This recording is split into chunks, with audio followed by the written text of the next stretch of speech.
Selamat datang di pelajaran Hayat Alkitab bersama Winnesli, sebuah program yang dipersembahkan oleh Yayasan Perpustakaan Injil.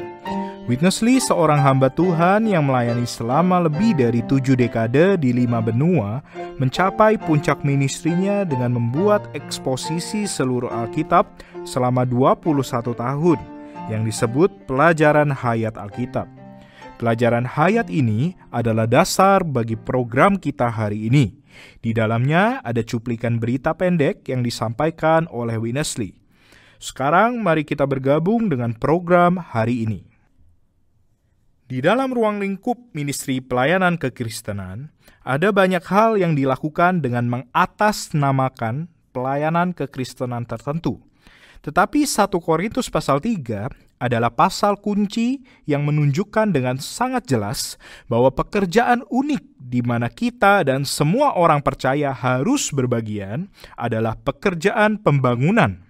Ayat 11 dan 12 di dalam pasal ini mengatakan, karena tidak ada seorang pun yang dapat meletakkan dasar lain daripada dasar yang telah diletakkan, yaitu Yesus Kristus. Entahkah orang membangun di atas dasar ini dengan emas, perak, batu permata, kayu, rumput kering, atau jerami. Ada 2 kategori bahan. Pada kategori pertama, bahan-bahannya adalah mineral. Ini sangat berharga dan tahan uji, yaitu emas, perak, batu permata. Namun dalam kategori kedua, semua bahannya mudah rusak dan alami, yaitu kayu, rumput kering, dan jerami. Makna dari kedua kategori ini sangat relevan bagi kita dan pekerjaan Kristiani kita seperti pada ayat-ayat berikutnya. Sekali kelak, pekerjaan masing-masing orang akan nampak, karena hari Tuhan akan menyatakannya, sebab Ia akan nampak dengan api, dan bagaimana pekerjaan masing-masing orang akan diuji oleh api itu. Jika pekerjaan yang dibangun seseorang tahan uji, ia akan mendapatkan upah. Jika pekerjaannya terbakar, ia akan menderita kerugian. Tetapi ia sendiri akan diselamatkan, tetapi seperti dari dalam api. Saudara Chuang telah bergabung bersama kita untuk program kedua kita mengenai bahan-bahan yang tercantum di dalam 1 Korintus pasal 3. Senang Anda berada di sini, Saudara Chuang. Senang berada di sini, Saudara Elisa. Saya ingin mengatakan bahwa mungkin banyak orang Kristen telah membaca 1 Korintus pasal 3 berkali-kali. Tetapi saya bertanya-tanya, apakah mereka memiliki kesan yang dalam tentang pasal ini? Ini adalah bagian firman yang sangat mengesankan. Dan seperti yang Anda baca di sini, ini sangat berhubungan dengan diri kita masing-masing. Karena kita sedikit banyak terlibat dalam pekerjaan pembangunan. Kita adalah para pembangun gereja. Tetapi kita harus memperhatikan dengan bahan apa kita sebenarnya membangun. Ya, ada beberapa hal yang sangat menarik di dalam pasal ini. Kita akan menggunakan beberapa menit untuk membicarakan pasal ini, karena kita perlu melihat konteks berita hari ini. Yang pertama adalah lokasi bangunan itu, atau dengan kata lain fondasinya. Kita telah membahas perkara ini dan ini sangat penting. Kemudian, bahan-bahan yang kita pakai untuk membangun juga sangat penting. Kemarin kita telah membahas benda-benda berharga, benda-benda yang tidak bisa rusak, benda-benda yang tahan uji, yaitu emas, perak, dan batu permata. Hari ini kita akan membahas kategori yang lainnya, yaitu benda-benda negatif, benda-benda yang mudah rusak dan terbakar. Tetapi mari kita mundur sebentar, Saudara Chuang. Kita akan bahas sedikit tentang pasal ini. Pasal ini sangat luar biasa. Ini adalah firman yang penuh makna dan sangat dalam. Ketika saya mempersiapkan berita hari ini dan membacanya kembali, saya berpikir, jika Anda adalah seorang siswa sekolah teologi dan diberi tugas untuk mencari doktrin-doktrin kunci di dalam pasal ini, Anda akan mengalami kesulitan, bukan? Ya, kelihatannya tidak ada doktrin di sini. Akan tetapi, ada wahyu yang sangat penting di sini, yang disampaikan melalui gambaran atau kiasan. Misalnya, dalam permulaan pasal ini kita melihat Paulus berkata, Aku ingin memberi kamu makanan padat, tetapi aku tidak dapat melakukannya. Sebaliknya, aku hanya dapat memberi kamu susu untuk diminum, karena kamu adalah bayi-bayi dalam Kristus. Kalimat ini kaya dengan bahasa dalam gambar. Apakah susu ini? Apakah makanan padat ini? Dan siapakah bayi-bayi ini? Semua ini adalah kiasan. Saat Anda terus membaca pasal ini, kelihatannya semua yang ada di pasal ini, atau hampir semuanya, dilukiskan dalam bentuk gambar. Dan ketika kita sampai pada bagian yang akan kita bahas hari ini, kita dapat melihat perkara bangunan Allah ini. Ada dasar atau fondasi, ada bahan-bahan, yaitu 3 bahan berharga yang tahan uji, emas, perak, dan batu permata. Lalu ada 3 bahan lainnya, kayu, rumput kering, dan jerami. Kemudian ada api yang akan menguji jenis bahan apa yang kita pakai dalam pekerjaan kita membangun gereja. Jadi, Anda bisa melihat bahwa semua ini disampaikan dalam bentuk kiasan, tetapi arti atau maknanya di sini sangat-sangat dalam. Ya, Saudara Witness Lee menunjukkan bahwa alasan mengapa Paulus di sini sangat bergantung pada kiasan, gambar, dan lambang grafis ini adalah karena fokus Paulus adalah pada pengalaman, bukan pada doktrin. Secara pengalaman kita semua terlibat dalam pekerjaan pembangunan semacam ini, yang mencapai puncaknya pada kiasan yang paling besar di dalam pasal ini, yaitu Bait Allah. Tentu saja kita tidak sedang membangun Bait Allah secara fisik, seperti yang dilakukan orang Yahudi beberapa ratus atau ribu tahun yang lalu. Tapi apa yang kita bangun akan mencapai puncaknya pada sebuah bait secara rohani. Jadi ini sebuah pasal yang berhubungan dengan pengalaman, bukan? Tentu saja, Saudara Elisa. Ini sangat penting bagi pengalaman Kristen kita. Baiklah, mari kita bergabung dengan Saudara Witness Lee untuk bagian pertama kita hari ini. This chapter was written all together. Pasal ini ditulis berdasarkan pengalaman. Ketika menuliskan pasal ini, Paulus menggunakan banyak lambang. Apa maknanya membangun dengan kayu, rumput, dan jerami?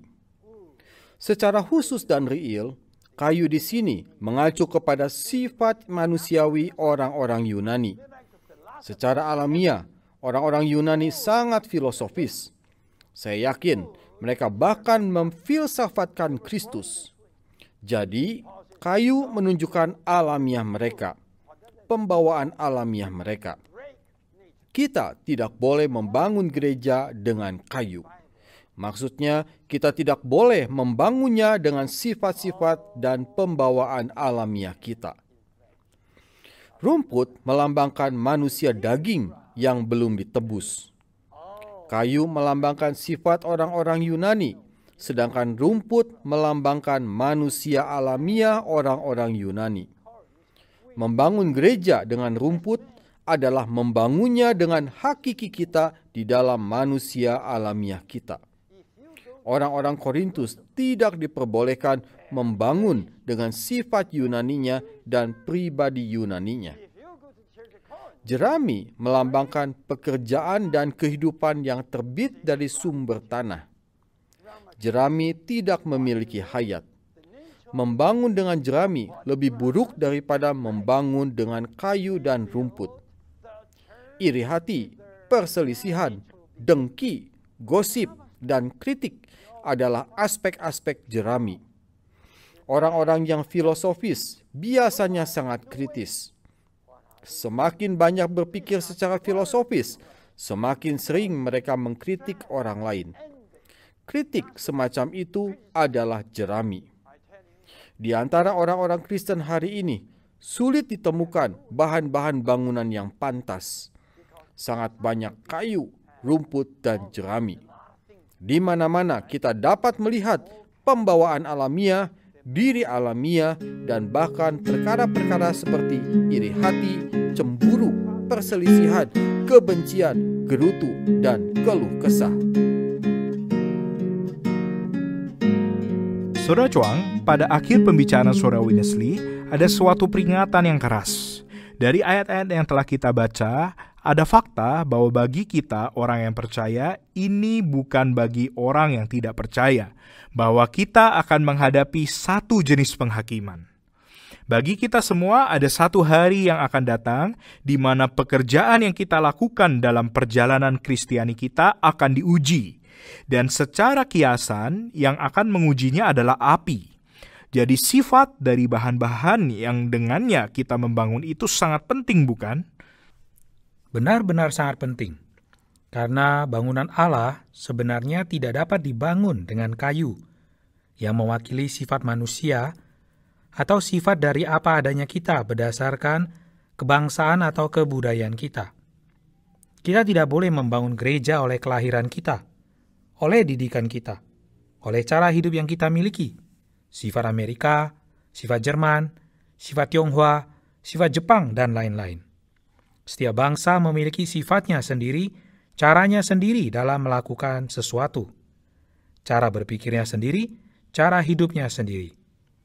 Jika kita mencoba membangun gereja dengan hal-hal ini, kita akan menemukan bahwa hal-hal ini tidak dapat diterima sebagai bahan bangunan Allah dan akan ditolak oleh Allah.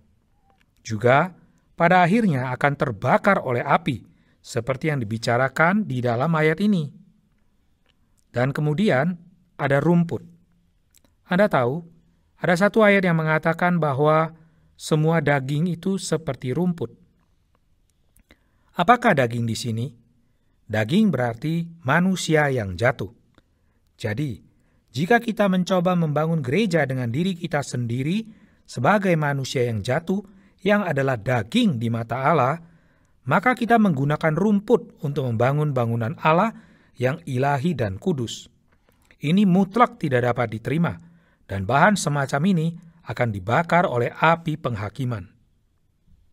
Kemudian, jerami. Jika kita mencoba menggunakan jerami, yaitu hal-hal jahat seperti kecemburuan, perselisihan, untuk membangun gereja, sekali lagi, kita membangun dengan bahan yang salah. Ini bukanlah bahan-bahan yang dapat membuat bangunan ilahi Allah dapat terbangun. Jadi seperti yang Anda katakan, kita perlu waspada. Kita perlu memperhatikan. Paulus berkata, perhatikanlah. Tetapi tiap-tiap orang harus memperhatikan bagaimana ia harus membangun. Itu artinya dengan bahan apa ia membangun. Memperhatikan berarti kita perlu waspada. Saudara Chuang, ketiga bagian hari ini terfokus pada poin ini. Sekarang kita akan meluangkan waktu untuk beberapa contoh yang saya rasa akan membantu untuk membuatnya lebih jelas. Saudara Winnesley akan membuka bagian selanjutnya ini dengan kisah pengalaman pribadinya di Tiongkok. Latar belakang di sini adalah tentang Injil yang dibawa ke Tiongkok pada awal tahun 1800-an. Dan selama abad itu, sebagian besar pemberitaan Injil dilakukan melalui usaha dan pekerjaan luar biasa dari para misionaris Barat, terutama dari Amerika dan Inggris. Dengan menggunakan cara Amerika dan Inggris, mereka pergi ke Tiongkok dan memperkenalkan Injil. Banyak orang Tiongkok yang dilahirkan kembali dan dibawa ke dalam kerajaan. Tetapi pada saat itu mereka menandai pekerjaan mereka dengan cita rasa bangsa mereka. Ada cita rasa Amerika dan ada cita rasa Inggris. Kita akan melihat bahwa ada suatu reaksi terhadap hal ini di Tiongkok. Tetapi hasil dari reaksi itu pun masih termasuk ke dalam kategori kayu, rumput, dan jerami. Mari dengarkan Saudara Winnesley. Let me tell you a real story. Kira-kira 50 tahun yang lalu, ada satu kecenderungan yang kuat di antara banyak orang Kristen di Tiongkok untuk menyingkirkan apapun yang berbau kebudayaan Barat dari gereja-gereja Kristen. Dalam gerakan itu, mereka menginginkan untuk membuat segalanya dalam gereja sesuai dengan kebudayaan asli Tiongkok. Bahkan mereka menghendaki kapel dan bangunan gereja dibangun bukan secara Barat, melainkan menurut cara setempat. Orang-orang Kristen dalam gerakan tersebut menghargai Alkitab, tetapi mereka menolak kebudayaan yang dibawa oleh para misionaris. Sasaran mereka adalah membuat gereja mereka bercorak Tiongkok dalam segala hal. Akan tetapi, gereja tidak boleh menjadi Barat maupun Tiongkok. Gereja haruslah Kristen. Maksudnya, gereja haruslah dibangun dengan Kristus dalam segala hal dan segala aspek. Segala yang bersangkutan dengan gereja haruslah Kristus. Kendati pun gereja harus dibangun dengan Kristus dan hanya Kristus, rupa-rupanya setiap kelompok kekristenan berusaha menjadi dalam tanda kutip asli atau alamiah dalam beberapa hal. Memiliki kelompok asli adalah membangun dengan pembawaan dan diri alamiah. Tidak peduli apapun perkara itu. Beberapa orang mungkin menghendaki sebuah gereja yang bercorak Jerman, yang lain menurut pembawaan Prancis, dan yang lain lagi menurut adat Tiongkok. Itulah membangun gereja menurut hakiki kita dan apa yang kita lakukan dalam hayat, pembawaan, dan diri alamiah kita. Jangan seorang pun dari kita membangun gereja menurut hakiki kita secara alamiah. Mengenai hal ini, kita semua perlu menengadah, mohon belas kasihan Tuhan. Semoga Tuhan membelas kasihani kita, sehingga kita tidak membangun gereja dengan hakiki alamiah kita. Walaupun saya lahir sebagai orang Tiongkok, saya dapat bersaksi bahwa kedambaan saya ialah diakhiri dan digantikan. Saya tidak ingin membangun gereja dengan rumput, dengan hakiki alamiah saya. Saudara Chuang, mari kita kembali ke cerita Saudara Lee. Dan setelahnya saya akan memberikan sebuah pertanyaan kepada Anda. Kita kembali ke Tiongkok 100 tahun yang lalu. Saat itu para misionaris barat telah membangkitkan pekerjaan Tuhan dan telah membangun gereja-gereja. Tetapi mereka semua memiliki semacam cita rasa barat. Jadi orang-orang Tiongkok berkata, "Tidak, ini Tiongkok. Mari kita bangun gereja di sini dengan cara Tiongkok. Kita berada di Tiongkok. Anda dapat membangun gereja dengan cara Amerika di Amerika." Hal ini cukup masuk akal, Saudara Chuang. Apa yang salah dengan hal ini? Oh, kedengarannya sangat masuk akal. Maksud saya, jika kita harus melakukan sesuatu ketika di Roma, kita harus melakukannya dengan cara yang dilakukan orang Roma. Ya, benar. Sepertinya ini adalah benar, bukan? Tetapi ini tidak berlaku ketika Anda sedang membangun gereja. Sebenarnya perkataan ini sangat murni dan sangat menyingkapkan. Paulus sedang berusaha untuk memberitahu kita. Dia berkata, tentu saja hanya ada satu dasar yang unik untuk gereja. Tidak ada yang dapat meletakkan dasar yang lain. Apakah satu dasar atau fondasi yang unik itu? Kristus sendiri. Benar sekali. Hanya Kristus sendiri. Jadi, sama seperti hanya ada satu dasar atau fondasi, maka hanya ada satu bahan yang benar-benar dapat diterima untuk membangun gereja. Bahan itu juga adalah Kristus sendiri. Kristus dalam aspek-aspek yang berbeda. Kristus dialami oleh kita. Kristus diperoleh oleh kita. Dan Kristus dipersembahkan oleh kita kepada Allah untuk pembangunan gereja. Segala sesuatu yang berasal dari manusia alamiah kita itu bersifat daging. Segala sesuatu yang berasal dari filosofi budaya kita itu tidak memiliki tempat di dalam gereja. Hanya Kristuslah bahan yang benar-benar memenuhi syarat untuk pembangunan gereja. Jadi, kita harus berhati-hati. Dan di akhir perkataannya di sini, Saudara Lee mengatakan satu hal yang membuat saya terkesan. Dia berkata, "Saya ingin diakhiri, saya ingin digantikan." Jadi, satu-satunya cara bagi kita untuk membangun gereja adalah bila segala sesuatu yang berhubungan dengan sifat kita, persona kedagingan kita, dan semua yang kita miliki, semua apa adanya kita, semua yang dapat kita lakukan itu diakhiri oleh salib Kristus. Dan kemudian kita perlu digantikan dengan Kristus di dalam kebangkitan.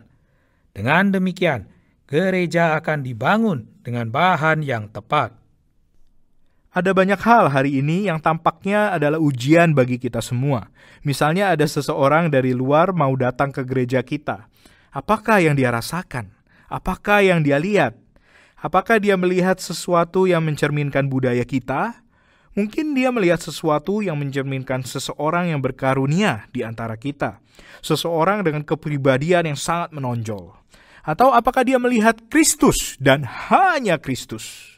Ini benar-benar api yang menguji kita, bukan? Inilah apinya. Kita bisa katakan inilah ujiannya. Ketika kita masuk di antara orang-orang percaya tertentu, apa yang kita rasakan bersama mereka? Apakah kita merasakan Kristus dan hanya Kristus saja? Atau ada sesuatu yang berasal dari manusia alamiah, sesuatu dari kayu, sesuatu dari rumput, atau sesuatu dari jerami? Baiklah, mari kita kembali kepada Saudara Winnesley untuk bagian kita hari ini. We must Kita semua harus melatih roh kita, menengadah kepada Tuhan dan berdoa. Tuhan, belas kasihanilah aku, supaya jangan membangun gerejamu dengan pembawaan alamiah, diri alamiah, atau apapun yang berasal dari perselisihan, iri hati, dan kecemburuan. Tuhan, aku ingin membangun gerejamu dengan emas dari sifat Bapa, dengan perak dari salib yang menebus, mengakhiri dan menggantikan aku, dan dengan pekerjaan pengubahan Roh Kudus. Aku ingin membangun gereja dalam roh perbauran. Di dalam roh ini, aku mengalami sifat Bapa dan penebusan Putra, dan akhirnya mengalami pengubahan roh. Tuhan, aku ingin membangun gereja secara demikian. Kini kita dapat memahami konsep Paulus mengenai bahan-bahan yang semestinya digunakan dalam membangun gereja.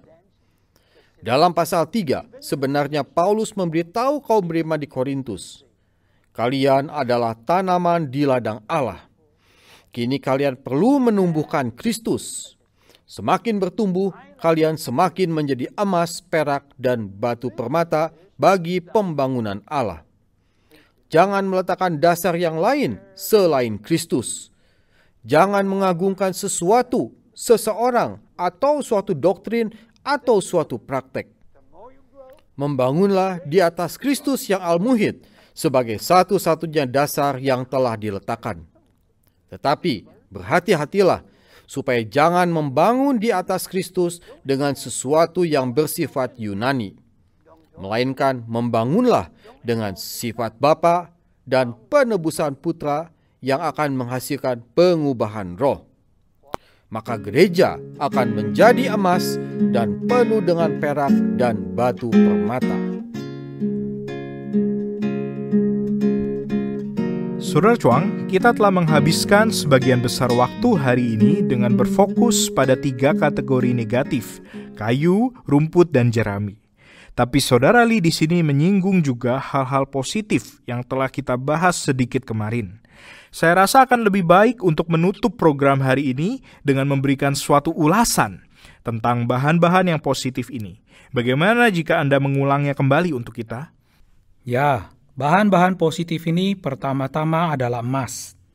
Emas di dalam seluruh Alkitab menandakan sifat ilahi Bapa. Jadi, bahan pertama untuk pembangunan bangunan Allah adalah emas. Kita perlu membangun dengan sifat Allah Bapa. Alih-alih menggunakan sifat alamiah yang kita dapatkan melalui kelahiran kita yang pertama, kita harus membangun dengan sifat ilahi Allah Bapa yang kita terima melalui kelahiran baru kita. Dengan dilahirkan dari Allah, kita menerima sifat ilahi. Dan menurut 2 Petrus pasal 1 ayat 4, kita sekarang mengambil bagian dalam kodrat ilahi atau sifat ilahi ini. Semakin banyak sifat ilahi ini tersusun di dalam diri kita, semakin banyak kita membangun gereja dengan emas. Saya juga suka cara Saudara Winnesley mengatakan bahwa perak itu menandakan salib, yaitu kematian Kristus yang mengakhiri kita, menebus kita, dan membuka jalan bagi Kristus sendiri untuk menggantikan kita dalam kebangkitan. Penebusan Kristus ini luar biasa, bukan? Penebusan Kristus tidak hanya menghasilkan pengampunan dosa-dosa bagi kita, tetapi juga mengakhiri semua apa adanya kita. Sungguh luar biasa. Ini adalah realitas yang menakjubkan. Kapan saja kita mengalami salib, kita mengalami pengakhiran, juga penebusan. Dan kemudian Kristus masuk untuk menggantikan kita bagi bangunan Allah. Ini luar biasa. Kemudian, bahan yang terakhir adalah batu permata. Batu permata ini dihasilkan dari transformasi material yang sudah eksis sebelumnya. Material ini melalui panas, melalui tekanan, untuk ditransformasi menjadi sesuatu yang berharga. Ini menandakan pekerjaan pengubahan atau transformasi oleh Roh Kudus. Saat kita mengalami Kristus, kita menikmati Kristus, dan Kristus bertumbuh di dalam kita. Kemudian, secara spontan, akan ada suatu transformasi metabolik yang terjadi di dalam kita. Dan ini menghasilkan batu permata di dalam kita dan membuat kita menjadi batu-batu permata untuk bangunan Allah. Ini adalah 3 bahan yang positif, bahan-bahan yang asli bagi pembangunan gereja.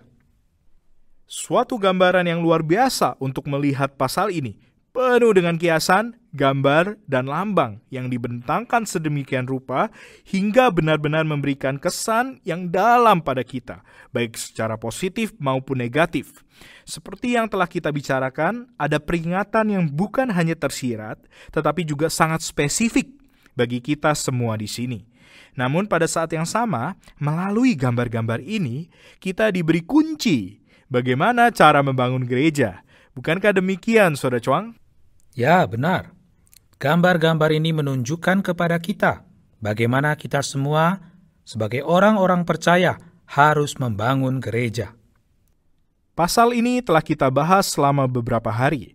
Saya yakin bahwa ini adalah salah satu pasal yang paling kaya di seluruh Perjanjian Baru. Pasal yang saya rasa sering terabaikan, yang mungkin tidak pernah benar-benar dipahami dengan jelas. Pelajaran hayat yang khusus tentang 1 Korintus pasal 3 ini sungguh tak ternilai harganya. Dan saya rasa ini sangat berharga bagi setiap orang percaya yang mencari Tuhan. Saya berharap setelah Anda mendengarkan hari ini dan Anda menjamah semua hal ini, Anda dapat meluangkan waktu untuk menghubungi kami melalui website kami di pelajaranhayat.com untuk mendapatkan buku pelajaran hayat yang akan melengkapi program hari ini. Ini benar-benar pasal yang sangat penting, mendalam, dan penuh wahyu dari firman Allah. Kita akan kembali lagi besok untuk melanjutkan pelajaran hayat 1 Korintus. Semoga Anda bisa bergabung kembali bersama kami besok dan juga sepanjang sisa minggu ini. Mewakili Saudara Chuang, saya Elisa, terima kasih telah mendengarkan.